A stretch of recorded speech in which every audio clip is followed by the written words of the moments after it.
मी पहिल्यांदा सन्माननीय रामदासभाई कदम व सन्माननीय योगेंद्र कदम यांचे मी आभार व्यक्त करीन, कारण त्यांनी आज माझ्यासारख्या सर्वसामान्य कार्यकर्त्याला न्याय दिला।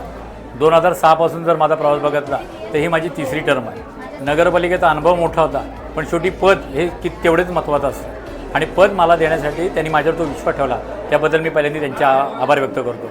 माझ्यासोबत असलेले माझे सर्व सहकारी, आमचे नगराध्यक्ष यांना घेऊनच आम्हाला ही या ठिकाणी पायवाट करायची आहे आणि आम्हाला खेड शहराचा पूर्ण चेहरा, एक मॉडेल की शहरात भविष्यामध्ये लोकांनी म्हटलं पाहिजे की खेड शहराचा मॉडेल ह्या असणाऱ्या बॉडीमध्ये सर्व नगरसेवक, कारण ह्यावेळी असलेले नगरसेवक सर्व माझे होतकरू आणि हुशार आहेत। प्रत्येकाची इच्छा वेगवेगळं काहीतरी करायचं, त्यामुळे त्या सर्वांना घेऊनच मला या ठिकाणी काम करायचं आहे। खेड शहरातलं नळपाणी योजना असू दे, रस्ते असू दे, अशी विविध योजना सर्व आम्हाला पूर्ण करायच्या आहेत आणि लोकांनी ह्याच नगरसेवकांना पुन्हा पुन्हा निवडून दिलं सगळ्यांना पाहिजे।